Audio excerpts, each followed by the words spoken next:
All right, for you longtime hardcore supporters of Mark Rogers TV, you know exactly what's going on right here. We are the voice of college football. Okay, if you have yet to check out the videos on my channel right here at YouTube, Mark Rogers TV, or if you're listening on the audio podcast, Google Play, Podbean, iTunes, and Stitcher at Mark Rogers TV, let me tell you what we do here at the Voice of College Football. We discuss, debate, and analyze the game of college football like nobody else. We take it from a number of angles. Analysis from myself. I let the viewers chime in on the live chat, of course, but also the call-in show, which the number is 860-325-3687.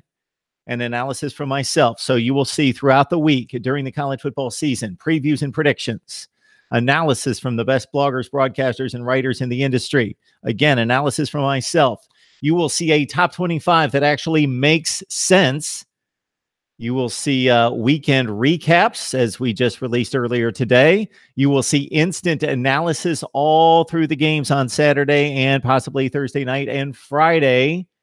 And again, the best analysis of college football coming from myself and an array of folks, a cast of thousands.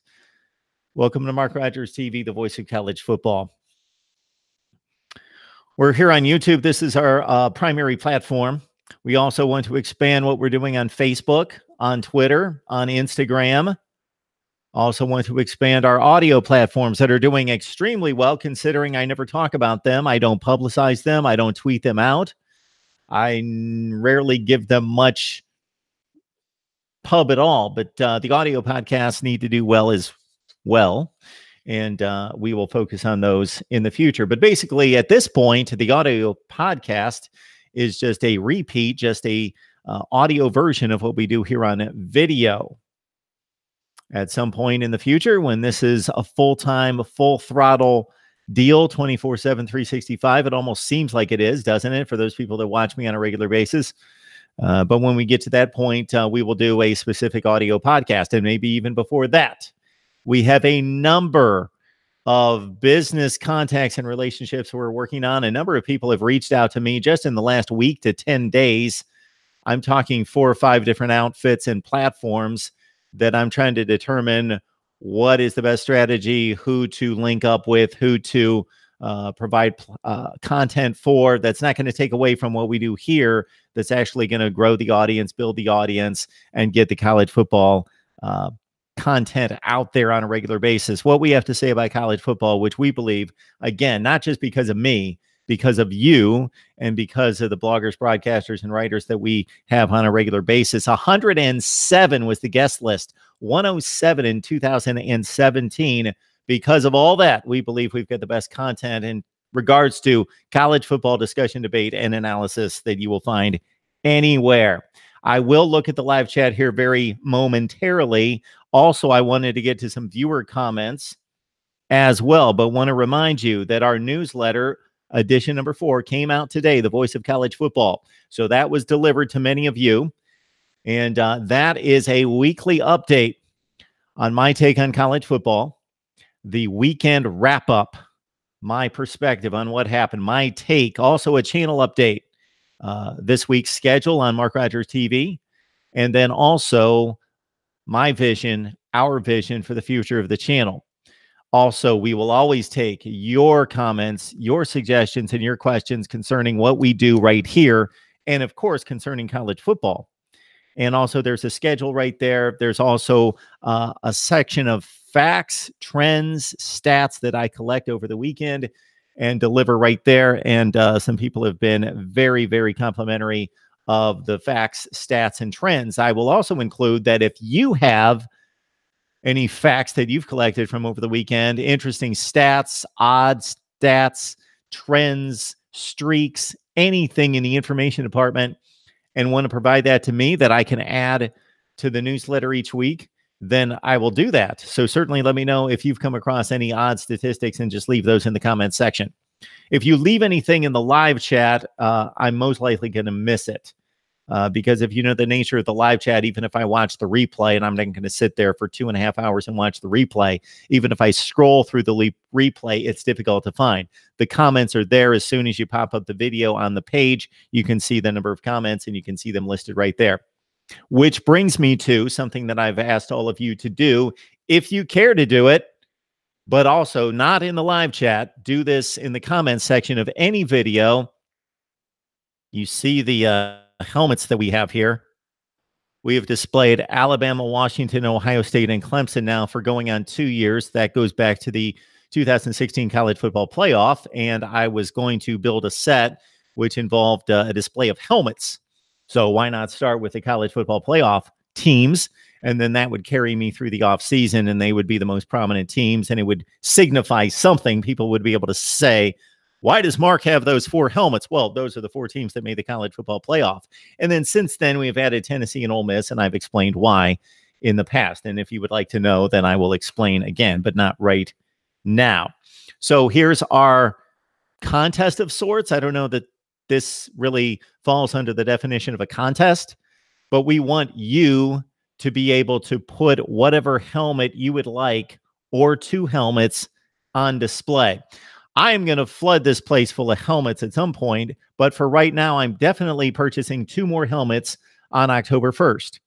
And from now until October 1st, you can vote as many times for the 2 helmets that you would like to see me purchase to add to Alabama, Ole Miss, and Tennessee from the SEC, Ohio State from the Big Ten, Washington from the Pac-12, and Clemson from the ACC. There is no rep from the Big 12. There is no rep from the Group of 5, and we've also had some people chime in with FCS. So if those FCS helmets are available and one of those schools wins one of the top 2 spots,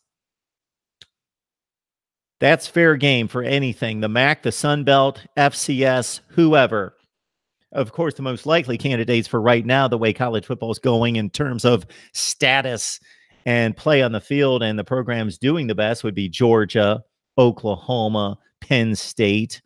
An all-time representation would, of course, go to Notre Dame, Michigan, USC, Texas, Oklahoma, Penn State, Nebraska. All right, so vote for the helmets. Also, I cannot stress this enough. And you guys that have been watching me for a long time know that we are about talking college football all the time. So I will stop my spiel after this one thing. Amazon. Most of us shop on Amazon at some point. If you shop on Amazon, or your significant other, or anyone amongst your family or friends shop on Amazon, go through the links that we have provided on any of the videos. Go to the description section, grab one of the links listed from Amazon. Just enter the Amazon website from one of those links. You don't have to purchase what's on display there, the college football merchandise I've selected. Don't worry about that. Just enter Amazon through one of those links, do your normal shopping, and there you go.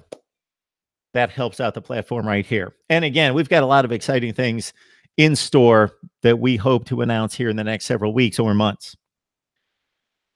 All right, helmets, Amazon, newsletter, audio, we've got it all right here. I hope you checked out the top 25 that makes sense. I hope you checked it out. It's the top 25 that makes sense. Where was Kentucky ranked? Got to check out the video.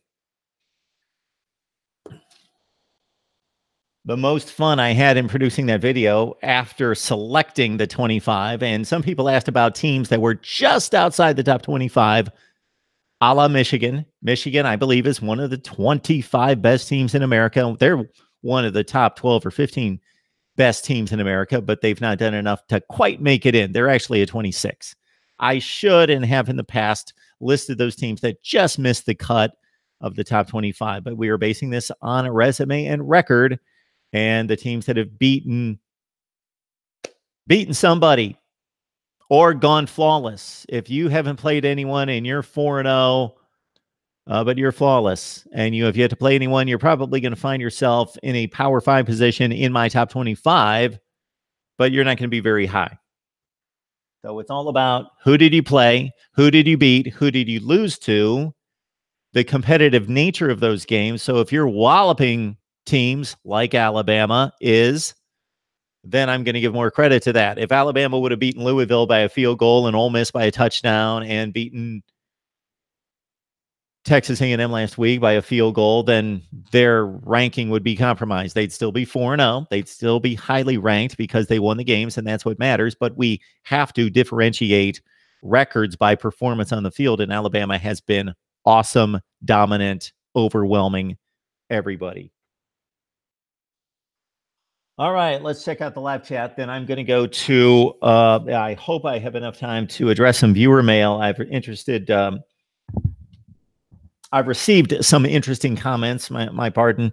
I lost my track. My train of thought there. Too many things. I need a producer. I need a stagehand. I need a number of things. So yes, we're going to produce conference rankings this week. We released those last week. We've got an update to our conference rankings. And even though there were only a few games played outside of conference play, they had a mighty big impact on my conference rankings. And this is why. I clearly stated that after the SEC at number 1, there was a big bunch up for the second spot between the Big 10, the Big 12, and the ACC. And I had the Big 10 at 2, the ACC at 3, the Big 12 at 4, and the Pac-12 at 5. And even the Pac-12 wasn't that far behind based on results. Now, clearly, there wasn't a whole lot of shakeup because there weren't many games played, but because the rankings were so close and the ACC was so horrible last week, again, expect some changes in my conference rankings. Top 25, bad beats. We did that for the first time. That was fun. Well, it was kind of cathartic. It was cathartic is what it was for me, because I got burned over and over and over on Saturday, and it's inexplicable. I should have hate mail going out to the likes of Mario Cristobal and others. All right. Very good. What do you guys have? And we'll look at the schedule this week. If we have enough time, I'd like to do viewer comments. I'd like to look at the week 5 schedule and start to preview week 5. And of course, go through your live chat comments as well. And the phone lines are open. I'll leave the phone line in the chat, 860-325-3687. And instead of saying hi to everyone in the live chat, I'm saying it right here. Hey, everyone. Good to see you. Dylan Vance, 62-13, West Virginia winning over someone. I don't even know who they play this week. We will get into it in just a second. Duke and Syracuse, the best ACC teams after Clemson now, according to Prince. Zoom play needs some help for TCU. Buckeye State Sports. Talk about looking up a conference in September. No one else has a shot at the ACC. That does say locking. All right, let's go from the top. Buckeye State Sports. Penn State blew a 28-10 lead last year. Yes, they did. 21-3, 28-10, 39-38 final in Columbus. The Buckeyes and the Nittany Lions have played some classic games at least the last 2 years. Actually, if we go back to 2014, 16, and 17 have been extremely competitive games between Ohio State and Penn State, and it's really shown the arc of the program in a microcosm. They're in Happy Valley competing with Ohio State. They are now fighting for the same recruits. They are really battling it out when it comes to football prowess in the Big Ten Eastern Division. We have a call coming in. Let's see who we've got on the line. It's Mark Rogers TV, the voice of college football. Who's on the line? Hey, Mark, this is DeAndre. How you doing? DeAndre, what's going on, man? Now, if Clemson pull that trigger, put Lawrence as starter. They named him starter today, yes. So, yeah, I think what they're going to do is use Kelly Bryant as the short yardage bat, like you saw with Tim Tebow and sure. Leach. Yep.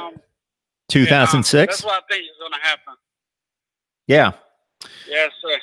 So, yeah, a lot of people get that. I'm sorry, a lot of people get that wrong in crediting Tim Tebow with being the starting quarterback for 2 national championship teams. And, of course, as you mentioned, he just came in on short yardage situations in 2006 with Chris Leak as the starting quarterback. We talked about this all off season, DeAndre, in terms of Clemson most likely is going to be undefeated as they get into the season. At what point is Dabo Swinney going to make the move to say, even though we're undefeated, and it's always been a conservative coach's way to say, hey, as long as we're undefeated, I'm not going to rock the boat. I'm going to keep the number one guy in there. But Dabo pulled the trigger and said, we're obviously a more explosive team, more dynamic team. We'll win the ACC with anybody at quarterback, but we want to win the whole thing. And to get that guy ready, that's got to be Trevor Lawrence, and we need to give him the reps for the last 7-8 weeks of the season. Well, the reason why I knew it was probably going to happen after the Texas A&M game, that Texas A&M is such a hard environment to play in. So I knew it was going to happen sometime after the Texas A&M game. And Kelly, I wish he would go to a different position. I love the story. He tried really hard, went from a wing tee to that type of offense. I remember the game against Miami about 2 or 3 years ago where he was just running on touchdown after touchdown versus Miami. But he's limited as a passer. I mean, Trevor Lawrence is just such a great passer of the ball. So I think they're going to still run too. But I think you'll see Kelly more at short yardage or maybe we get a man at some type of wide receiver or running back type trick plays or something like that. But Clemson does look a lot better. But DeAndre, I'm still. Yes, sir. I was just going to reference the game that you were talking about. Miami fans love when the score's mentioned. If you would like to mention the score of that game in, I believe, 2015. Oh, 64-0 or 63-0? It was so bad. I think it was only 58. It was 58. 58, yeah. I'm sorry to break your stride. I was just having a little fun with our many Miami fans that join us. Go right ahead. But UVA quarterback, I had listened to my boy Pinsky and Pete. He was telling me like he take Louisville to beat UVA. I knew how dynamic UVA quarterback was. I listened to him. I went against my gut, and I lost some money on that game. And this weekend, Boston College and a couple other few teams, they killed me. Luckily, I broke even. I won more than I lost, but a couple of those teams, man, I could have really put a hurting on the people I bet with. So I was kind of disappointed in Boston College and Louisville. I don't understand what's happening at Louisville, but they can't have a better offense than what they have. DeAndre, we've got to give you your just due here. We definitely have to give you your just due because throughout the offseason, you were hyping Duke to win the Coastal. Now, of course, they haven't done much of anything yet, but they have won one game in the ACC, and they're ready to jump into play against Virginia Tech in Blacksburg. I believe in Blacksburg. I don't know where that game is. Anyway, they've got we'll see here in a second against Virginia Tech this week. But you're talking about the Virginia quarterback, Bryce Perkins, and Virginia beating Louisville, only holding Louisville to 3 points this week. But what we're starting to see in the ACC Coastal is there's no really good team there, but it's going to be a whole lot of fun to watch because unless Miami really gets their act together, that could just be a free-for-all. We saw Pitt beat Georgia Tech and turn around and lose to North Carolina, which I didn't think could beat anyone because they couldn't beat East Carolina, not even get within 3 touchdowns of them. Now we see Virginia beat Louisville by 24 points. Maybe Virginia's capable of beating some teams. We see Virginia Tech lose to ODU by 2 touchdowns. Maybe Virginia Tech's not as good as we thought after they beat Florida State, and they're capable of losing to teams. That division could be a free-for-all. Right. I think the problem with Virginia Tech, I mean, I know that Old Dominion was hanging with them before the quarterback went out, but I think the problem with Virginia Tech is that their quarterback is hurt. Now, then they're playing that Duke, and Duke's secondary is so good. Even out with Gilbert is out, but they're so good on defense. It's going to be very interesting to see with the ACC. But I think Duke's quarterback is out for 6 weeks. Yes. So hopefully he'll get back healthy. But I like Duke to go on. But think about UNC. I thought they were going to have a better year this year. because a lot of their players got hurt last year. And Fedora, I don't think he's a bad coach because he won at Southern Miss. A lot of people have won at Southern Miss, but I thought that he'll do a lot better with Carolina's money and resources. And but unfortunately, that doesn't look like it's going to happen with UNC. But I still thought Duke was just a pretty good team. Everybody picked Miami, and I was like, I really wasn't too big on Miami, especially when I knew what Duke has experience, defense, and a good quarterback. I always thought Duke was going to win it. Virginia shot me. I don't know where this quarterback came from, but he shot me. But so it's going to be interesting. It's going to be a free fall. But I'm telling everybody, Clemson and Syracuse is going to be a shootout. And it's going to be tight early, and Clemson probably pull away like in the third or fourth quarter. But Clemson and Syracuse, that's going to be a shootout. I'm expecting at least over 45, 60 points in that game between the two. And I think Syracuse is going to give Clemson a run for their money. Okay, so this Thursday we've got North Carolina and Miami, and nobody really expects North Carolina to hang in that game with Miami. But based on what we've seen in recent weeks, who knows? North Carolina just beat Pitt, so they showed us a little life on Saturday, winning that game, throwing for over 300 yards in that game.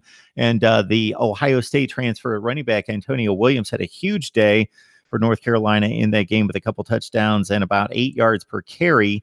And Miami's been not too overwhelming. So it is in Miami, but North Carolina, maybe they give them a fight as they did last year. It was a 24-19 game.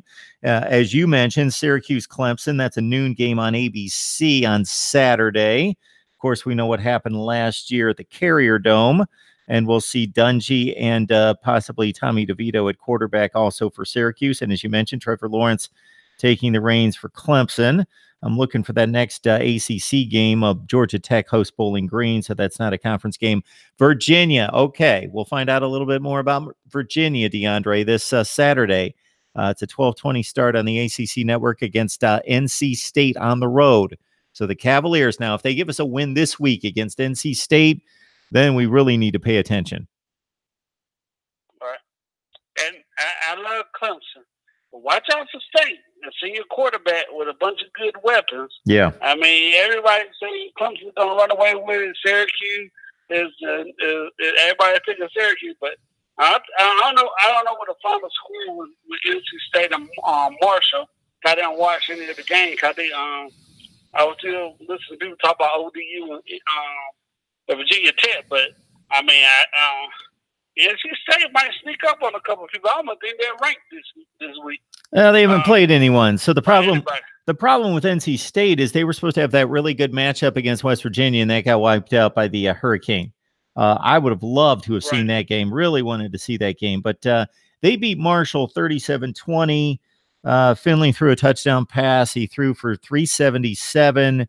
Reggie Gillespie had 81 yards rushing and a couple touchdowns. Kelvin Harmon, their top wide receiver for the last few years, had 150 yards receiving. So obviously that was a game that they pretty much knew they were going to win. They did go to Marshall and play that one on the road, interestingly enough, but they led 23-7. They were up by 2 or 3 scores most of the game, and it wasn't a blowout, but they had a comfortable lead.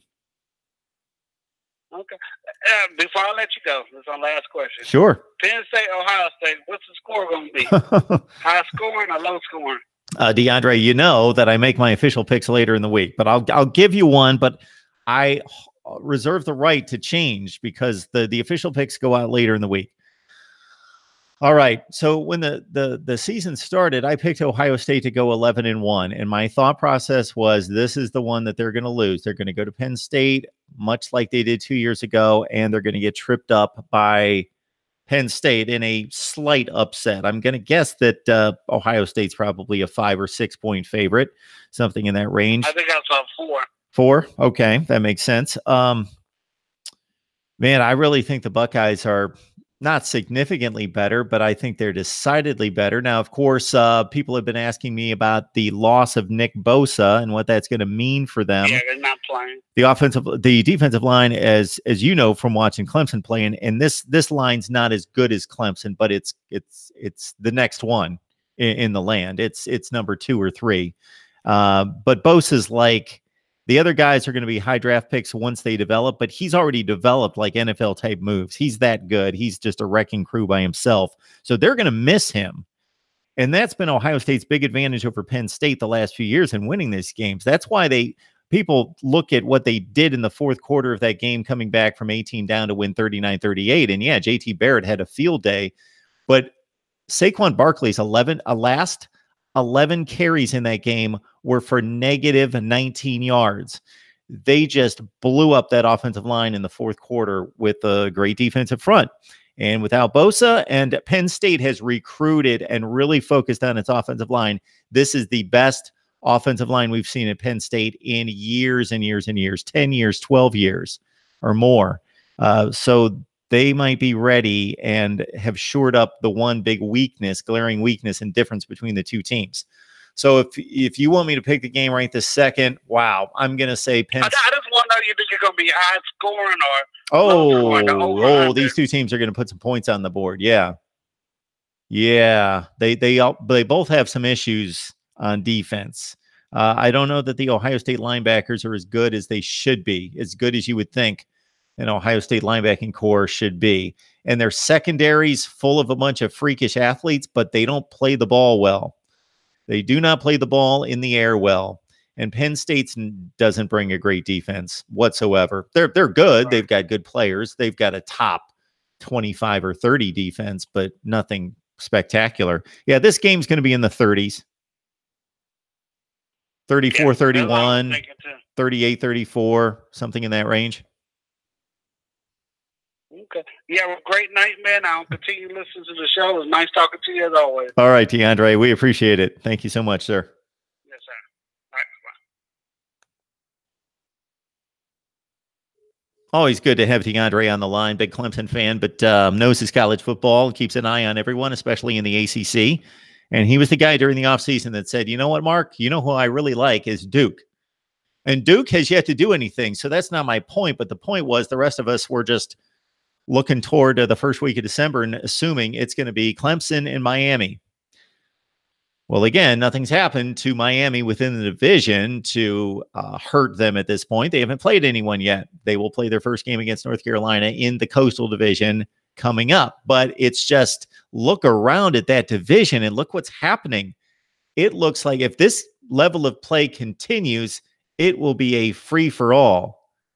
I'm a little distracted. They're showing something on ESPN2 with like some ancient game between John McKay and the Tampa Bay Buccaneers and Don Shula and the Miami Dolphins. I think there was some kind of rain game way back in the late 70s because John McKay left there in around 1980, 81, something in that range. Interesting. Anyway, back to college football, and the big games coming up this week. Yeah, why don't we run them down? Let's go through the schedule. And I also wanted to address viewer comments. I don't know if that's going to happen. I can do that anytime, and you guys don't need to hear me run through that on a live chat here. But let's go. Thursday night, North Carolina at number 16, Miami. Of course, we all know from the top 25 that makes sense, Miami shouldn't be ranked. All right, on Friday night, a couple decent games for a Friday night. You know what to expect on a Friday night. We usually get a little Mountain West, or we get the American Conference, or we get the Pac-12 diving in there because they want to get their airtime that a lot of people miss the Pac-12. And so on Friday night, we've got Memphis at Tulane, and we've got UCLA at Colorado. So I'll be juggling those two games. I don't really have a preference there. Obviously, UCLA-Colorado is a Power 5 matchup. But UCLA has been awful. Does UCLA lose at Colorado now? Colorado's 3-0. And yes, the win at Nebraska doesn't look as impressive, and they beat Colorado State, but they're winning games. They won games. So Colorado's at home to UCLA. And who is UCLA going to beat now? They don't even get to pick on a poor Oregon State out of the Pac-12 North. They don't get for Oregon State this year. Wow, UCLA's record could be atrocious. And I did have a comment from a viewer this week who let me know, it was Valdez. It was either Valdez or Emmanuel, the big USC guys that picked UCLA to go 2-10. All right, Alabama's got a cakewalk with Louisiana. That's an SEC network game at noon. We got Syracuse Clemson at noon. DeAndre and I talked about that. That'll be fascinating. Syracuse has to be a 22, 23-point underdog, I would think, in that game. I have yet to look at the lines, and I really don't want to look at the lines. What I do is I pick the games, then I go to the lines, and then I can make better selections on my picks. And that's not going to affect my thinking. Suddenly, we've got a game in the Big 12 that matters concerning West Virginia at Texas Tech. So this wasn't on the radar as a game that, wow, we need to look out for this as possibly West Virginia getting tripped up on the road. But did you see Texas Tech on Saturday lay it on Oklahoma State, who was coming off the huge win against Boise State? So maybe a letdown, but you would think the letdown wouldn't come in front of the home crowd, that they would have lifted Oklahoma State a little bit in that game. But the Cowboys throttle Boise. And then we start talking about Oklahoma State and thinking, oh, we ignored them all off season. I know that I did to a certain extent, thinking it's going to be a down year, 7-5, 8-4 year for Oklahoma State. But man, they put the thumping on Boise State. They turn around. Texas Tech comes to town. What did we know about Texas Tech? Well, they got hammered by Ole Miss by 20 points a few weeks ago. Texas Tech shows up and blasts them by 24 points, 41-17. That's why you basically have 4, 5, 6, 7, 8 teams to varying degrees at the top that we can almost count on delivering. You can count on, of course, Alabama, Clemson, Ohio State. We could go down the line, Georgia, and to a lesser degree, Oklahoma, although they almost got tripped up by Army. And then you go to the very bottom, and there's a few teams we can count on. And that's been in the past few years, Rutgers, Oregon State, Kansas. And then in the middle, boy, to varying degrees, obviously you're going to have your 8-4s and your 4-8s, but can anybody just beat anybody? We saw Texas Tech lose by 20 points to Ole Miss, go to Stillwater, beat an Oklahoma State team that beat Boise State by 3 scores, and Texas Tech beat them by 3 scores. And now we've got West Virginia going to Lubbock to take on Texas Tech. Should be interesting. All right. Elsewhere, Arkansas, Texas A&M should be a big win for the Aggies there. I had a bunch of Arkansas people in the preseason. We're all going to be wrong many times with our predictions, and that's fine. Trash talk, do whatever you like. Pump up your team. If your team's going to be horrible, but you've got rose-colored glasses or hog-colored glasses, that's fine. Pick your team to go 8-4, 9-3, whatever you want to. That's fine.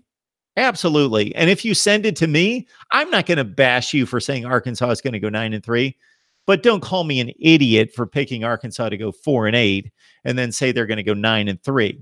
Just say they're going to go 9-3, but be prepared that when you pick your team, Arkansas, to go 9-3 and 8-4, and this wasn't one guy, this was like 15 people shot me comments about Arkansas for some reason. I don't know where they got that Arkansas was going to be good this year. The defense is trash.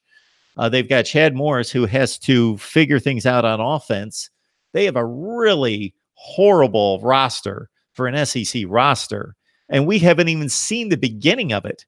We've seen them lose to North Texas by 27 points and lose to Colorado State and go to Auburn, and I'm sure the Tigers were sleepwalking to a 34-3 win. Arkansas is awful. And that's fine. They're your team. You're going to have to fight through it, live through it. Hopefully Chad Morris is the guy. But don't call me an idiot all off season for picking them to go 8-4 or 4-8.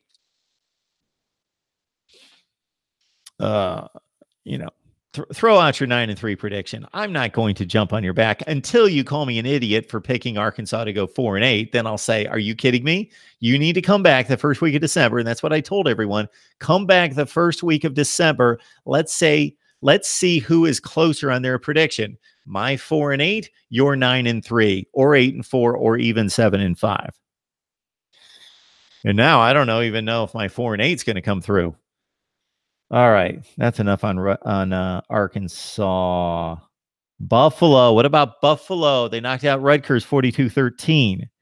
They blasted Rutgers, which is no feat, of course.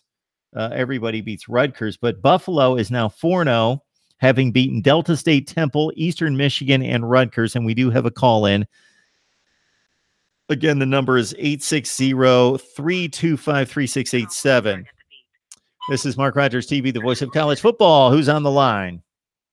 Hey, it's George. George. What's going on? You're looking good today. Looks like you got some sleep. I got a little sleep last night. I got myself a haircut. Oh, is that what it is? It might be the haircut. I don't know. Maybe the lighting's better today, or maybe it's worse. The lighting's worse, I think, and it shows less wrinkles and lines under the eyes. I think that might be it. It's good to know that I look better because it's darker in here. How are you doing today, George?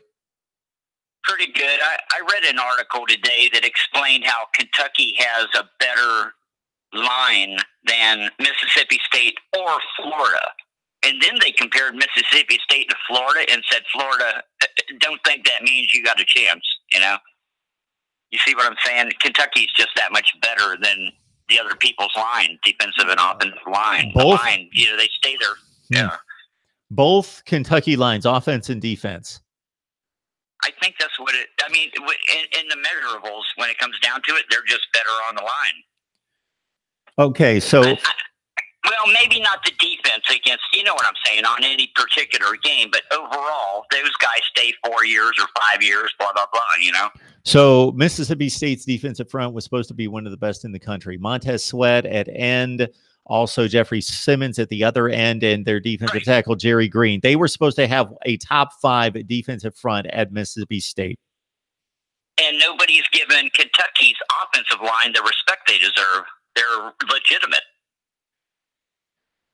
They must be legitimate. I didn't see the game. Well, I saw about 10 or 15 plays, but I didn't really lock in on the game. But to hold that Mississippi State team to 7 points, to win 28-7, to run Benny Snell over and over for 165 yards against that defense, we got to start paying attention to Kentucky. I couldn't believe it. When I saw the score, I couldn't even believe it, man. Yeah, we got to start paying attention to Kentucky. Now, I felt good taking Kentucky and 9.5 points. I pulled the trigger on that immediately. Kentucky at home with 9.5 points, but I did not expect them to. I didn't think they were going to win the game. It wouldn't have surprised me if they would have won 24-21, but they hammered Mississippi State. They gave up a touchdown like on the first drive, and then that was it. Nothing more. Well, it'll be interesting for me, Florida, Mississippi State this week. No one's really proven anything yet, but this will go a little ways to proving. I mean, somebody's got to win, you know? Somebody's got to win that game. Well, you guys, you guys beat Tennessee, but my goodness, they look pretty bad, and obviously they were handing the ball to you left and right. Mississippi State went up to Kansas State, and they won that by 3 touchdowns, but Kansas State just got blasted by West Virginia. They couldn't even score a touchdown, so they must not be very good this year. It's hard to follow. This week I have Stanford, Hawaii, Penn State, and Mississippi State because Uncle Lou helped me pick them, and I let him do that. I let him go with Mississippi State, and we bet it. So Stanford, Hawaii, they're playing San Jose State. So I got a good chance on those two, right? Stanford and Hawaii. Notre Dame is Stanford's opponent. Oh, he likes Stanford to go out to Notre Dame and win. Well, we picked it before the beginning of the year and second answer. Okay. Yeah. Well, that was one of the games I picked Stanford. 50-50 chance. That was one of the games I picked Stanford to lose this year. I picked them to lose at Notre Dame. That'll be interesting. If Stanford wins, it will really solidify their claim on the threat from the Pac-12. Absolutely. You know, if they've got wins under their belts against USC, Oregon, Notre Dame, and San Diego State, they'd have one of the best resumes in the country. Yeah. I hope they win because I never cheer for Notre Dame. They're just an independent, and unless you're for them, you know, they don't even get the conference affiliation, you know. Yeah, you're starting to get some comments from people on Notre Dame here in the chat. A couple of people like Notre Dame to win this week. I certainly do, but I wouldn't be surprised. Stanford beat them by 18 points last year, and Notre Dame's pretty comparable. You know, they're pretty much the same team this year as they were last year. Pretty close. Yeah. So yeah, and Well, the Stanford team's better than they were last year. I watched the Oregon game. I can't believe Stanford pulled that out, man. Well, you know that the Oregon coach Mario Cristobal really screwed the pooch on the final drive there. He answered for it today. At least he gave a good, honest answer. He said, that's just the way we're going to play. That's the way we are. Shit happens. That's what he said. That was his basic answer. Okay.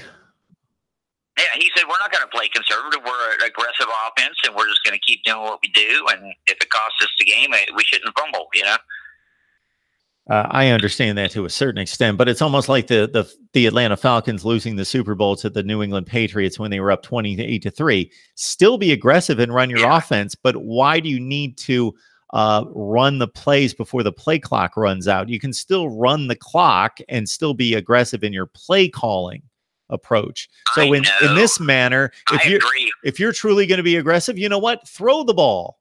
If you're really going to be that aggressive, they weren't being aggressive. He just probably lost track of time and mismanaged the game. I agree. And I'm not even a football coach. I agree 100%. There's no reason for it. It's crazy. Yeah, he could have knelt down. Anyway, when it happens in the pros, I call it cheating. When it happens in college, I don't want to ruin college football for myself, so I go, damn, that was a bad play.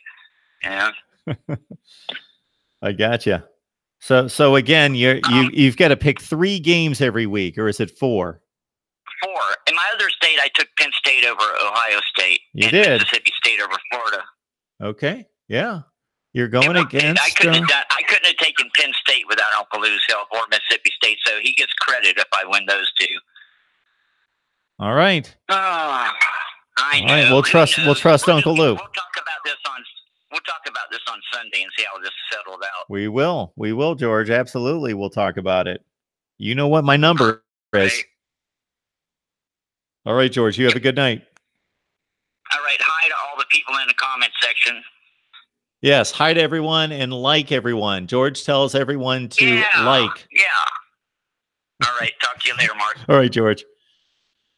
George from Oregon, who roots for Florida and makes some silly comments that are always interesting. And he's got this 4-team pool that he plays every week. It's straight up, and he and Uncle Lou are rolling. I guess they are. I haven't heard any results, or I haven't remembered the results. I think they're doing pretty well on those.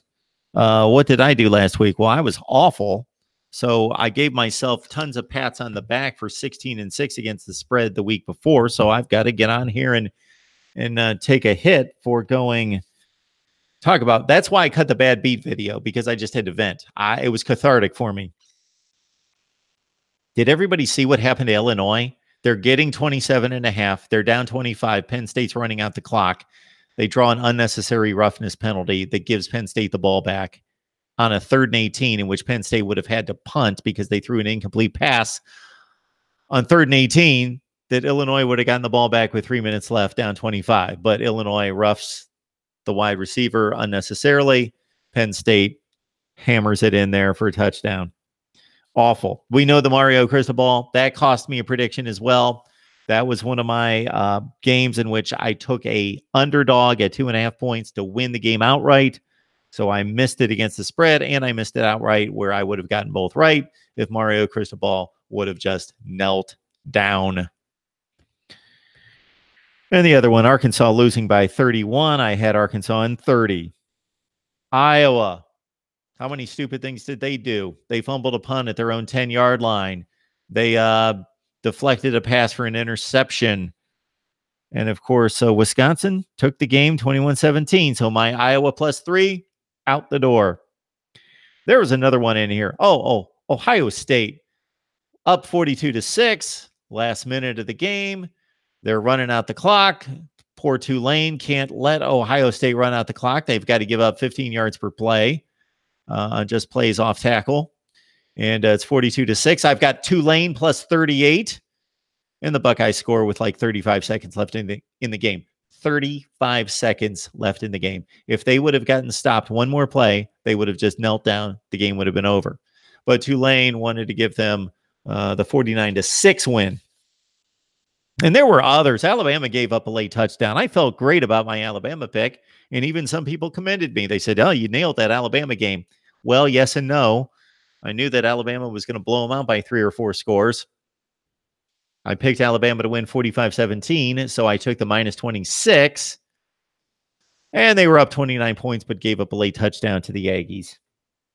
This is the way it works, right? They're supposed to even out. I should be sitting here a week from now laughing, saying, did you see these idiots did this, this, and that, and gave me games? Fortunately, my NFL picks were very good yesterday at 10-4 against the spread.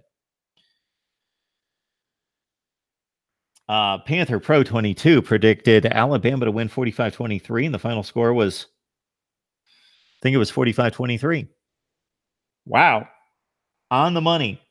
Buckeyes State Sports Nebraska will be busy that weekend polishing its Big Ten championship trophies. That the week that they play Bethune-Cookman. The Walking Geek. So anytime I notice a new name on the chat, I like to recognize that person, welcome them to Mark Rogers TV, find out who you root for. So the Walking Geek, if you'd like to, let us know who you root for and how long you've been watching Mark Rogers TV. And again, if you would like to see the 2 helmets of your choice displayed, then what you need to do is you need to leave those 2 helmet choices. They can be anybody, any teams, as long as they're able to be purchased online. Leave them in the comment section, not in the chat. I'll miss them in the comment section of any video. And I will purchase those helmets on October 1st. We're running that contest of sorts until October 1st. Mark, predict TCU's record. I'm going to predict the same thing that I predicted since the season started, 8-4. I'm not giving up on my preseason predictions in week 4, Zoom play. 8-4. I went 8-4, 6-3 in the Big 12. I predicted that there would be a 4-way tie for second place in the Big 12 between West Virginia, TCU, Texas, maybe just a 3-way tie at 6-3, and that Texas would go to the Big 12 championship game and play Oklahoma, who would be 7-2 in the Big 12. Richard likes TCU at 8-4. Stanford will beat Notre Dame on Saturday, 24-20.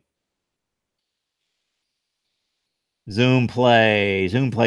I believe that you mentioned that you would use the Amazon links, and I am waiting to see if those are working. They should be. Please use them. I believe that they're working. I have checked with Amazon. They sent me back official notice that they do work. I just wanted to make sure, hey, I set something up. Did I do it correctly, properly? And the fine folks at Amazon tell me that the links work and that they're right. So thank you, Zoom Play. You guys, believe me, if I could do this the right way and just do it all the time and do it to the max efficiency and really blow out college football content, I think I do this during the off season. Sometimes I go on these rants where I tell you guys all the things that I want to cover, but just don't have the time to cover. Oh, I got ideas like you wouldn't believe all over the place. And the many ideas that you guys have brought to my attention of stuff that I would love to rank and list and rate and go through all sorts of all-time rankings of quarterbacks and teams and coaches and current rankings and logistics and analytics, and would love to go nuts on all that. I get to as much as I can. As what's the guy's name? He must have sent me 20 comments just last night, and I'd never seen him before. And he's upset that I'm not covering Notre Dame. Okay. When I had a regular Notre Dame beat writer, blogger, I had a number of people commenting on Notre Dame as guests in the last few years. When they were coming on a regular basis, I was covering Notre Dame football. Not a whole lot of people were watching those videos, but I was covering Notre Dame because it's Notre Dame. And I even, as you guys know, want to cover Minnesota. I used to have a Minnesota blogger that came on all the time, Ryan Burns. He does a great job. He's tough to flag down, and Minnesota's just not relevant.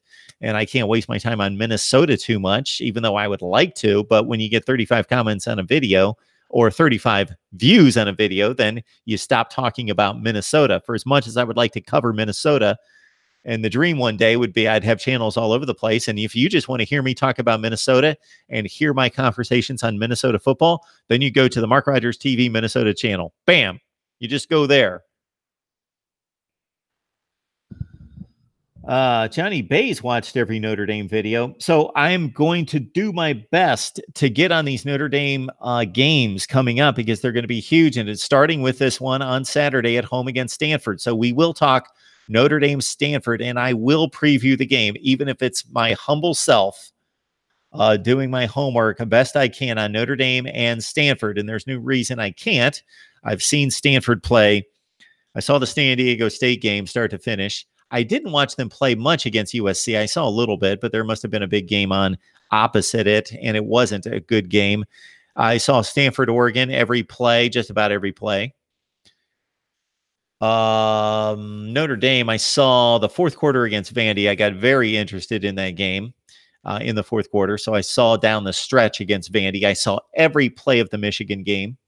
I didn't see Ball State. I didn't watch the Wake Forest game. I was gone until about 5 o'clock on Saturday. I DVR'd it, but with everything else going on and all the other games, there was no way I was going to get to a 56-27 game.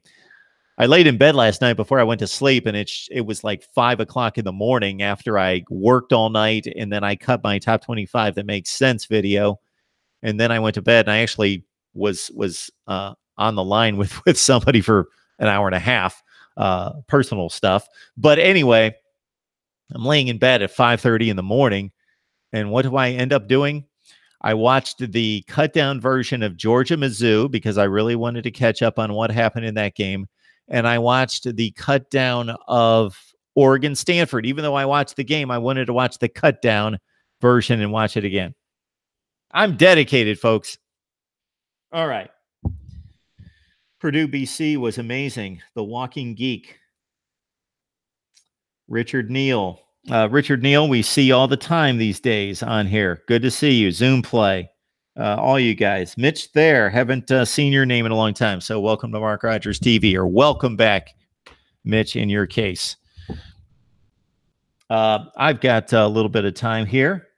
I was going to go to some viewer mail, unless there was something you guys wanted to talk about. And if there is, then all you guys need to do is call. The number is 860-325-3687. 860-325-3687. My subscribers haven't budged for like a couple days. So I appreciate your support. If you guys know people that love college football, even if they're just acquaintances on social media, let them know we're here. All right. There were some rather odd and troubling comments that I wanted to get to. George, look at George. 1 hour ago, comments, 240 views, 20 likes. People, please help him get noticed. Hit the like button and Google Analytics will do the rest. And he put a little football icon there too. George, I got to hire this guy to do marketing for me. He could do some hilarious commercials, I'm sure. George, you could do some hilarious commercials. George, I agree, except I probably have the Gators about number 10. My top 10 is not objective. I did not rank Kentucky number 5 to get a reaction. That is where I believe that they should be ranked. Again, not the 5th best team in the country. I think they're probably the 25th best team in the country. We'll find out. I got to see a little bit more out of Kentucky. But their resume's number 5 in the country. They're undefeated. They have dominated the bad teams. They beat Mississippi State, who was highly regarded, beat them by 3 touchdowns. They gave up 7 points to Mississippi State. They went to Florida, went to the Swamp, a team that we just saw annihilate Tennessee. They went to the Swamp and they won by 11 points on the road. Florida, Mississippi State. There aren't a ton of teams out there that have better wins than Florida Florida and Mississippi State. And Kentucky won both of those games fairly handily. They weren't down to the wire. They beat Florida in the fourth quarter. They beat Mississippi State pretty much in the first half. Frost and Nixon is telling me your rankings don't match the criteria you set out as the basis for said ranking. Oregon manhandled Stanford, but shot themselves in the foot too many times and gave the game away. So what are you telling me?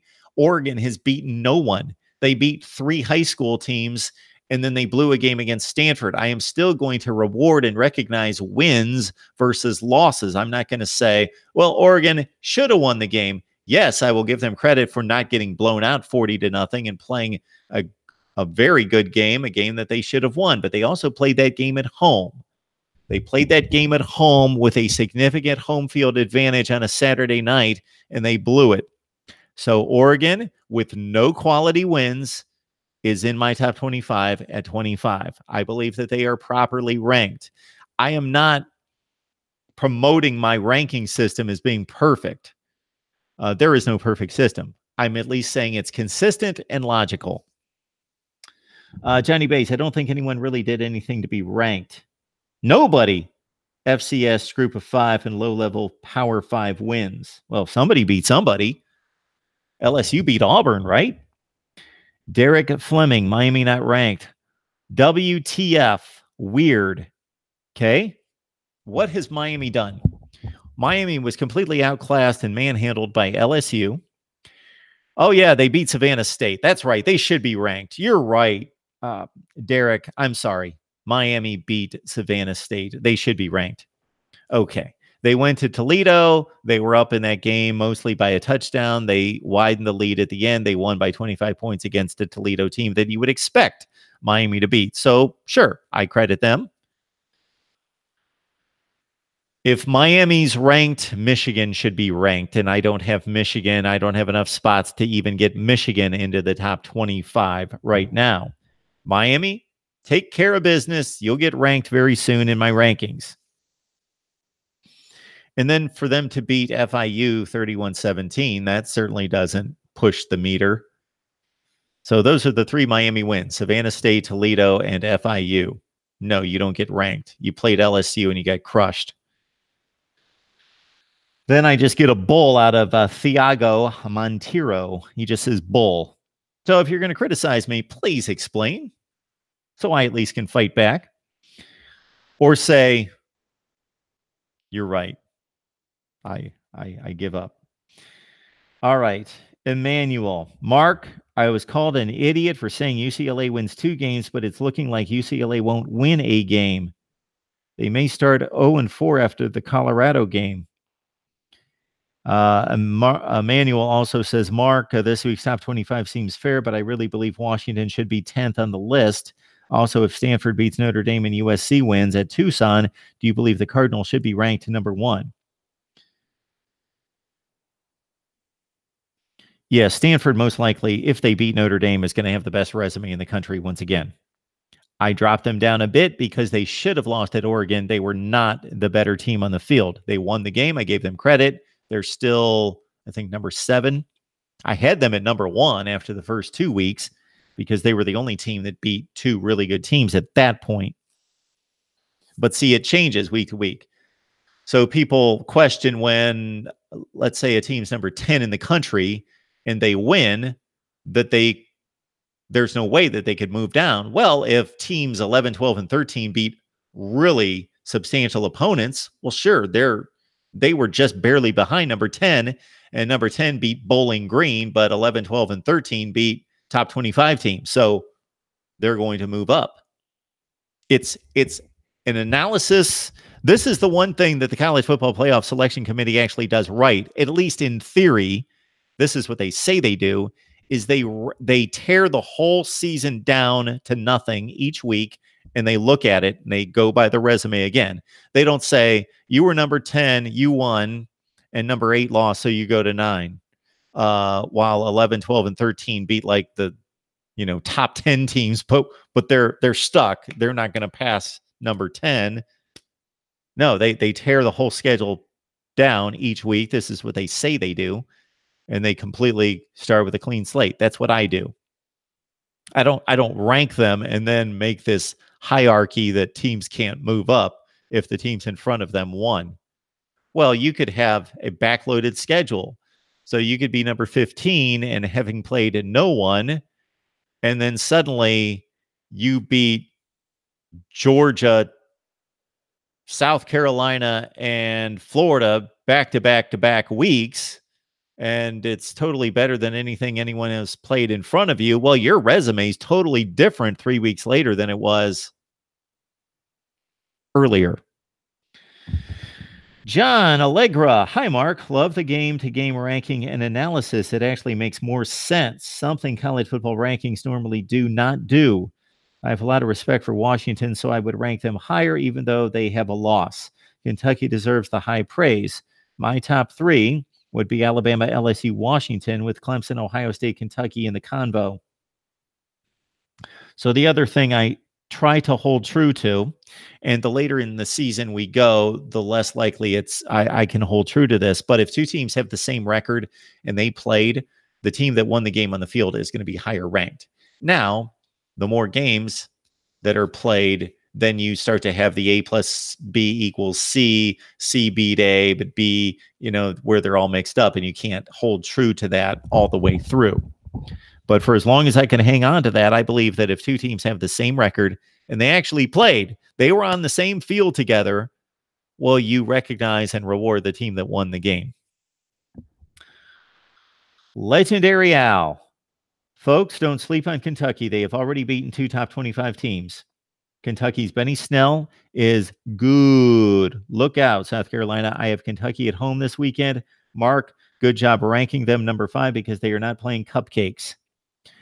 Torian Davis, honestly, I really appreciate your ranking system. Take the history or name of the program out of the equation, and not only on the field, resume up to this point is a great system. I hate the preseason rankings. And he goes on from there. The Irish Stud.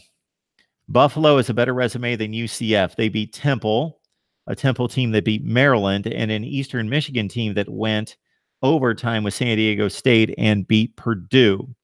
That's a fair point. So you make fair points, logical points, I will give it up. I don't have the UCF schedule in front of me to compare those two teams, and not only who won the games, but who was more dominant. But that Irish Stud, certainly, I think that's a fair criticism. And we'll write that right now.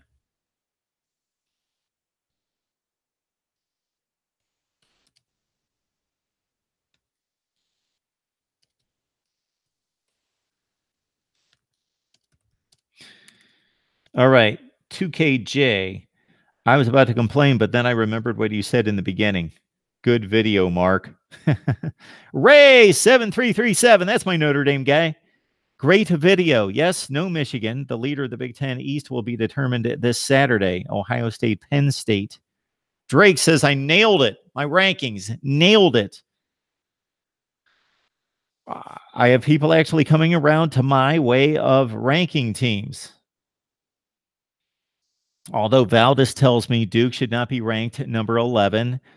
LMAO, Kentucky is the number 5 team in the land. Question mark, what is the world of college football coming to? They're number 5 right now. Jamie, I'm hopeful. We played great run defense against an excellent offensive line team. He's talking about Oregon. Our DBs were burned just as short. I think they're just too short. How many teams have 4, 6, 5 or better wide receivers or tight ends? If the rumors are true that Justin Herbert will come back next year, then we can make a run to the college football playoffs.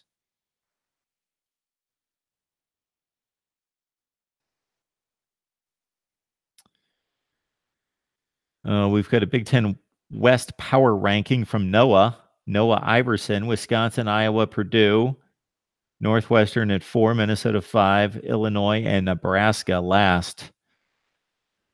Let's see if anybody else has any interesting comments. I thought I saw, I'm missing them now, some other good stuff. We've got Hollow Motto.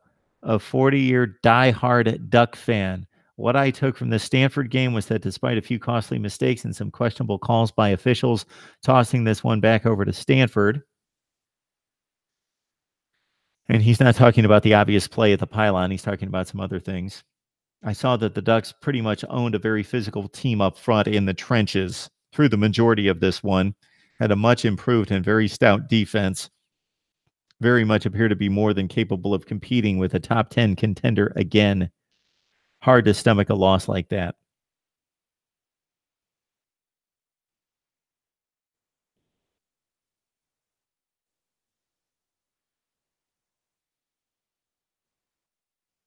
Navy Thomas, 8. The blasphemy here. I was flipping back and forth between this game, Oregon, Stanford, and Iowa, Wisconsin. Clear difference. Big Ten games are boring. Yes, I said that.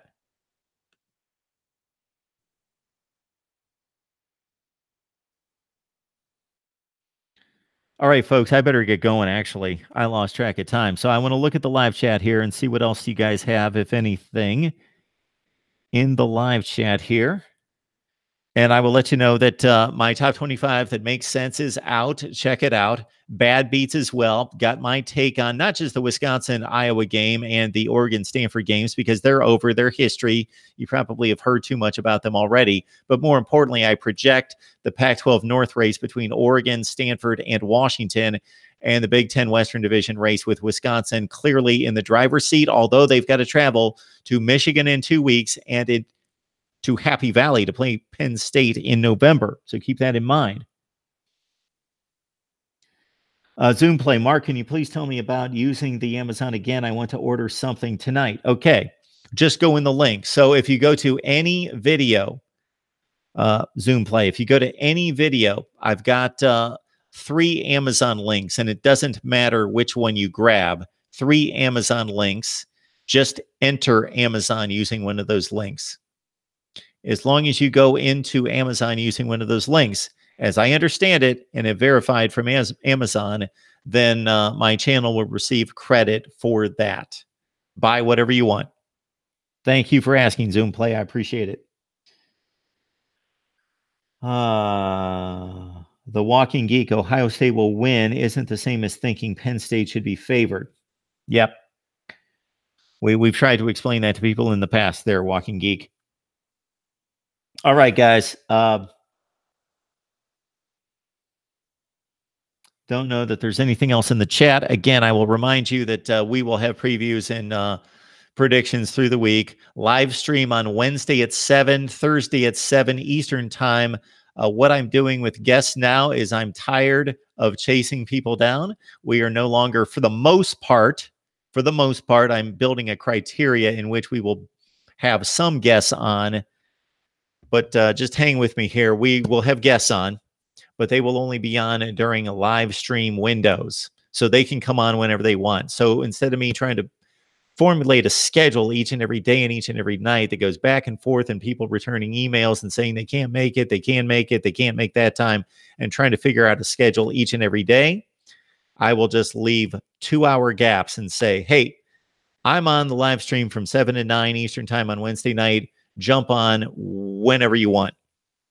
And we will still have some interaction with some of our top bloggers, broadcasters, and writers. As Zoom Play lets us know, join one of the links, grab one of the links from the description section to do your Amazon shopping, and join the newsletter as well. Send your email address to MarkRogersTV@gmail. Your email address to MarkRogersTV@gmail. If you have any questions about the newsletter, certainly ask me. If you have any suggestions, definitely let me know as well. If you want feedback on the newsletter, I'm not the person to ask because I'm going to say it's the greatest thing since sliced bread. Ask one of the people in the chat that subscribe to the newsletter that's growing leaps and bounds every week. So we appreciate your interest. I will be back Wednesday night at 7 o'clock Eastern time, and you guys know me. That's what I'm committing myself to. I will be talking college football sometime tomorrow, probably late at night, whether that's going to be releasing previews and predictions, starting with Penn State, Ohio State, Stanford, Notre Dame on down the line, or with a live stream tomorrow night. But definitely Wednesday night, 7 o'clock Eastern time, Thursday night, 7 o'clock Eastern time, live stream right here with you, the voice of college football. We will see you soon.